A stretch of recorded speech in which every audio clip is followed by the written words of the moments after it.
Muito bem, bem-vindos à competição da engenharia. Vocês estão divididos em dois grupos. Vocês vão participar de um experimento em que vocês têm que realizar hoje uma tarefa que envolverá termodinâmica. A primeira coisa que vocês vão fazer é escolher o nome e o líder do grupo de vocês. Vocês têm 2 minutos para fazer isso.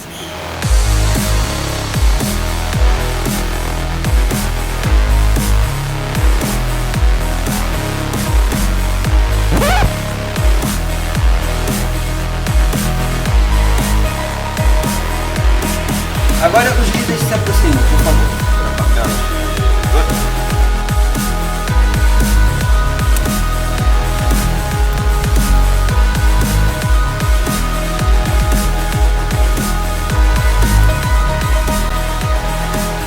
Se sua caneta acabar, sorridente te dará de contente o que veio procurar. Caneta acabar. Quando acaba a caneta, papelaria. Vamos pra papelaria então. Vamos lá. Isso. Se você procurar o conhecimento como seus pais, você encontrará uma flor cuja cor nem sempre é o nome que traz. Se você procurar Só. conhecimento em Conhecimento pode ser livro. Biblioteca pode ser. Olha só, biblioteca, mas tem outra coisa aqui, ó. Cuja cor nem sempre é o nome que traz. A rosa. Uma rosa? É. É Às verdade. vezes é branca, às vezes é vermelho. Verdade. Vamos lá então? Ó, tudo bom? Nós somos alunos de engenharia. Você por acaso tem alguma coisa aí pra gente? Opa! Oh, muito obrigado. Valeu. O que estava escrito naquele papel mesmo? Eu não lembro. Cara, acho que é alguma coisa sobre a rosa. Uma rosa? Onde a gente vai achar uma rosa aqui? Eu não. Oi? Oi? Você é rosa? Eu sou a Rosa. Mas que coisa? A gente foi instruindo pra vir achar uma rosa aqui. É isso que vocês procuram? Eu acho que deve ser. Olha só, é um motor de Chile.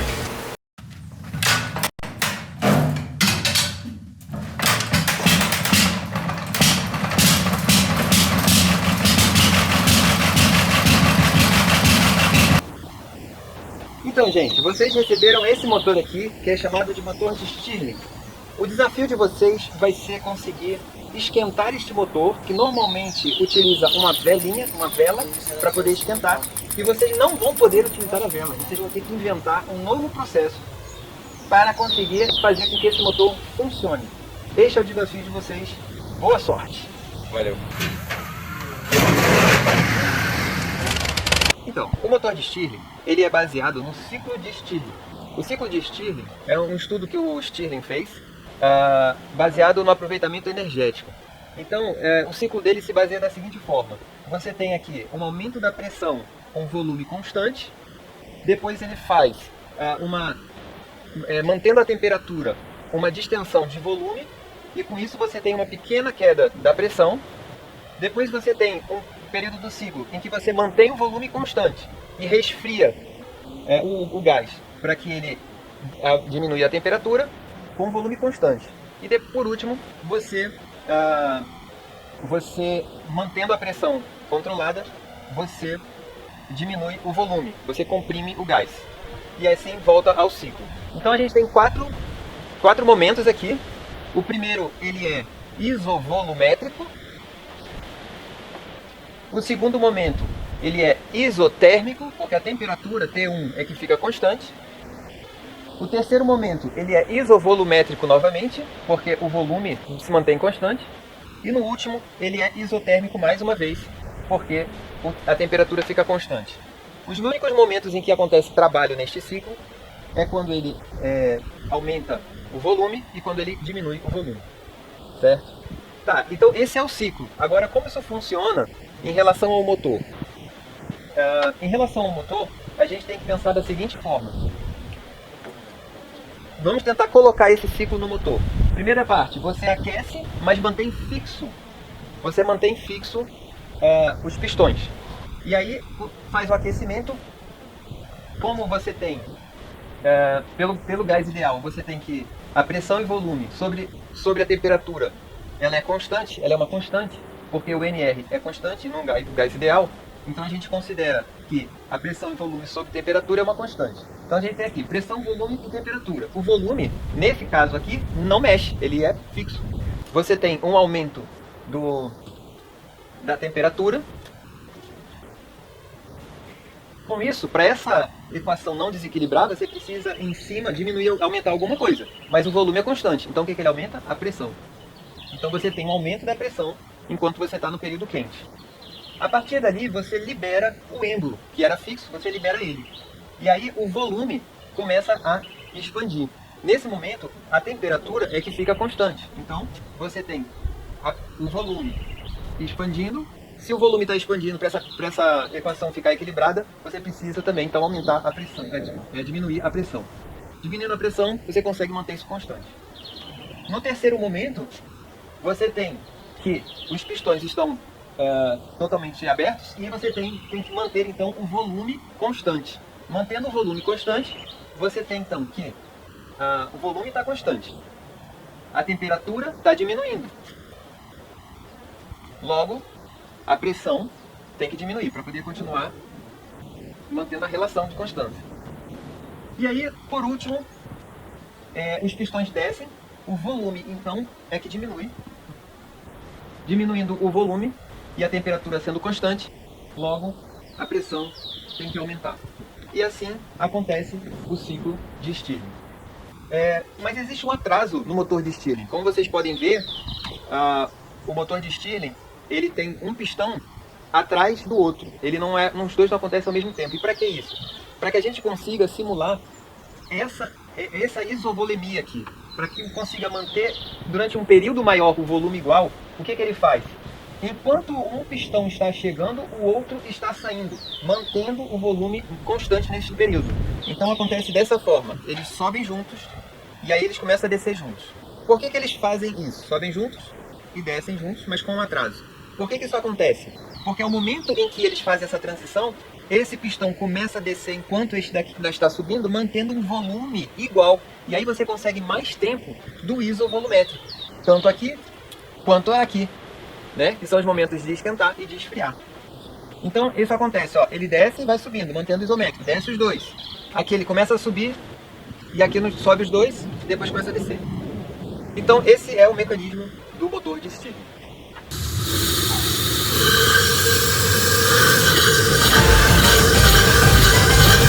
Vai causar aqui. Será que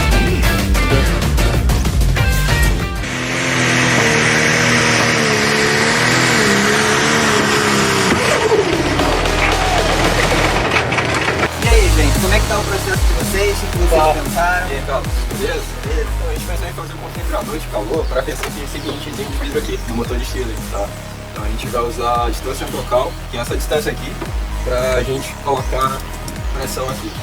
Legal, e como é que vocês estão pensando em fazer esse suporte aí de baixo? Então a gente pegou um monte de caixa de papelão, a gente abriu todas e vamos tentar fazer aqui em forma de uma parábola. O mais próximo de uma parábola possível.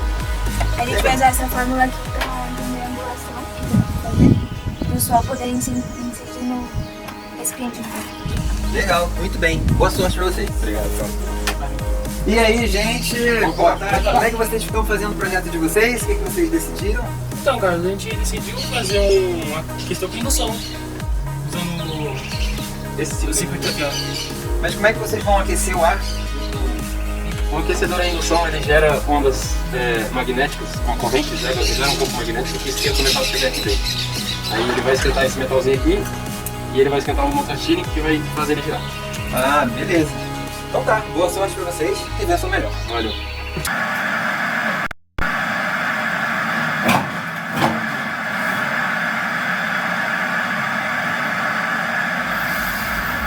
Começa dessa perninha.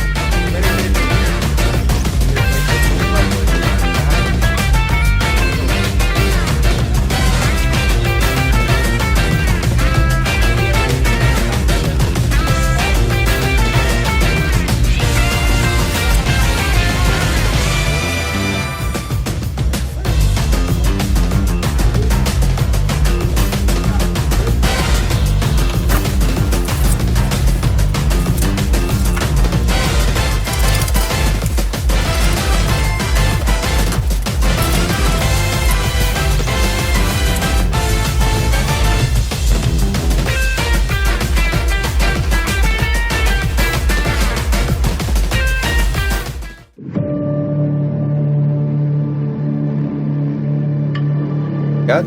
Tá.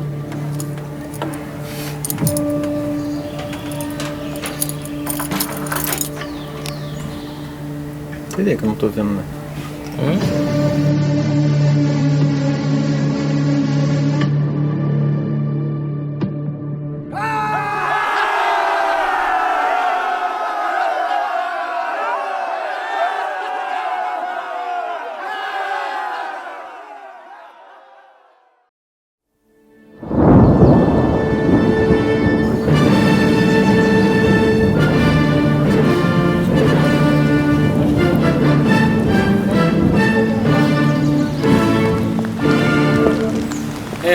Então, já está quase completo o nosso experimento, só por conta de problemas climáticos a gente vai ter que realizar ele amanhã.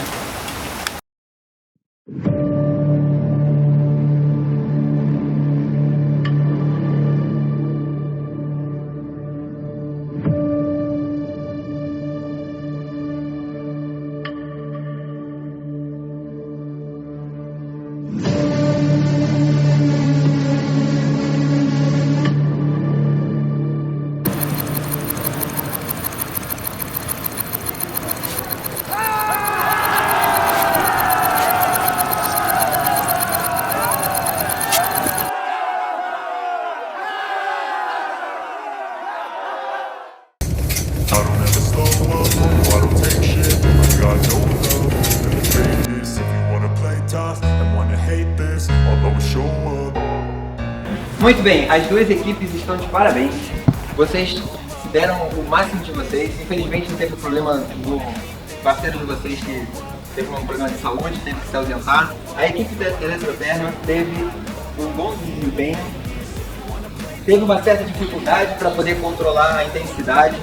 Um dos fogos arrebentou por causa da quantidade de calor, né? Mas conseguiu funcionamento adequado do dispositivo. A equipe Carreta Furacão também se empenhou bastante, conseguiu fazer um concentrador de calor, uma estratégia renovável que não precisa de nenhuma energia. Isso conta muitos pontos para vocês, mas em compensação vocês perderam muito tempo também por causa do tempo.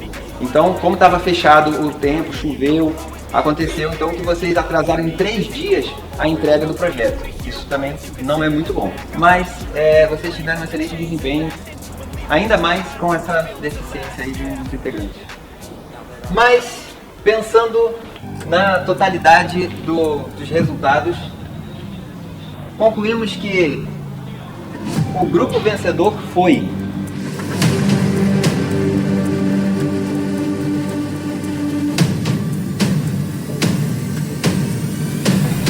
Eletrotermo!